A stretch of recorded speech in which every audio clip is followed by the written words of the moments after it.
राजस्थान का मरुस्थल, दूर दूर तक फैली हुई रेत की सुनहरी चादर, ऊंट की घंटियों की टन और हवेली की ऊंची ऊंची दीवारों के बीच पली बढ़ी थी मीरा। वो ठाकुर साहब की बेटी थी, खूबसूरती में किसी चांद से कम नहीं। उसकी बड़ी बड़ी आंखें घूंघट के अंदर से भी किसी का दिल जीत लेने की ताकत रखती थी। गांव में एक पुरानी प्रथा थी, पर्दा और रिश्ते का बंधन। लड़कियों को सिर्फ वही जीवन मिलता जो बड़े तय कर देते। मीरा भी उसी प्रथा की कैद में थी। उसकी शादी बचपन में ही पास के गांव के ठाकुर के बेटे से तय हो चुकी थी, पर दिल दिल तो किसी और की ओर खिंच चुका था। वो था अर्जुन, एक साधारण किसान का बेटा जो हवेली में काम करता था।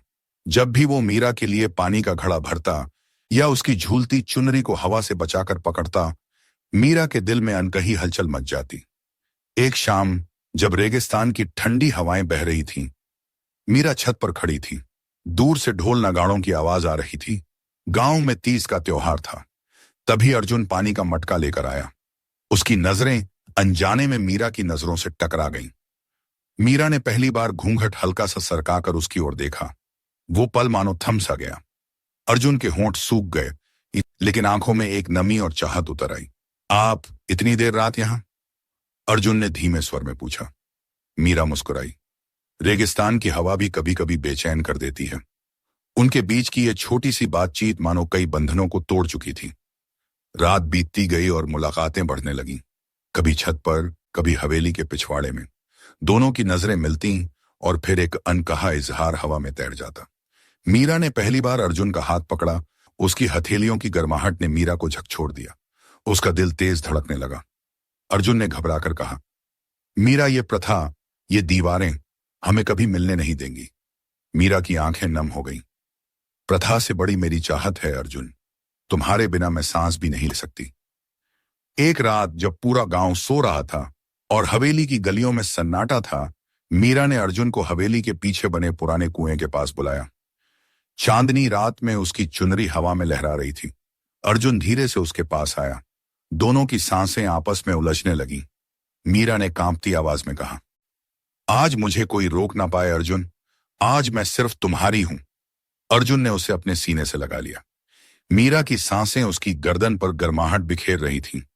धीरे धीरे उनकी दूरी मिटने लगी। रेत के कणों पर उनका मिलन एक अधूरी प्यास को बुझाने जैसा था।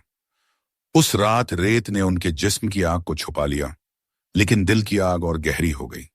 सुबह होते ही मीरा को एहसास हुआ कि जो हुआ है वो प्रथा के खिलाफ है, लेकिन उसके चेहरे पर पछतावे की जगह संतोष था। अर्जुन की आंखों में भी वही चमक थी। गांव की दीवारें, हवेली के नियम और समाज की परंपराएं उनकी मोहब्बत को दबा नहीं सकी। मीरा ने ठान लिया, अगर जीना है तो अर्जुन के साथ, चाहे रेत का हर कण हमें कोसे। मीरा और अर्जुन अब अक्सर हवेली के पिछवाड़े, कभी खेत की मेड़ पर तो कभी सूखी बावड़ी के पास मिलते।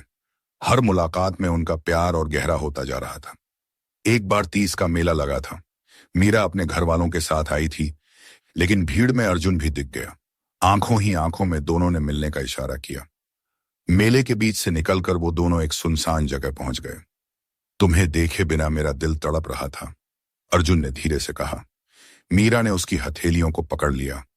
मुझे भी तुम्हारी हर सांस, हर छुअन की आदत हो गई है। उसका चेहरा लाल हो उठा और अर्जुन ने धीरे से उसकी ठोड़ी उठाकर उसकी आंखों में झांक लिया। पहली बार भीड़ के बीच उसने अपने होंठ मीरा के होंठों पर रख दिए। वो चुंबन उतना ही मीठा था जितना रेगिस्तान में पहली बारिश की बूंद। उस रात मीरा ने अर्जुन को हवेली के पुराने हिस्से में बुलाया।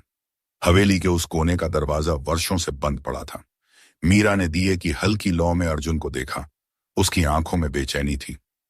मीरा, ये सही नहीं है, अर्जुन ने डरते हुए कहा।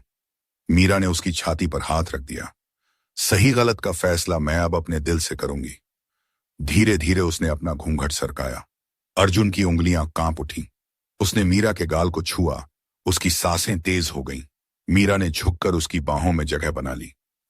उस रात हवेली की वीरान दीवारों ने उनकी चाहत की गवाही दी। उनकी मुलायम सरगोशियों और दबी हुई कराहों ने सदियों पुरानी खामोशी को तोड़ दिया। पर खुशियों की यह दुनिया बहुत छोटी थी। गांव में अफवाह फैलने लगी कि ठाकुर की बेटी किसी नौकर से मिलती है। समाज की प्रथाएं अब उनके खिलाफ खड़ी हो गई थीं। मीरा के पिता ने उसकी शादी तय कर दी और कहा, तुम्हारी डोली उसी हवेली से निकलेगी जहां तुम्हारी सगाई हुई थी बचपन में। मीरा रो पड़ी। उसने अर्जुन से कहा, क्या तुम मुझे अपने साथ ले जाओगे? समाज चाहे जो कहे, मैं तुम्हारी बनकर ही जीना चाहती हूं।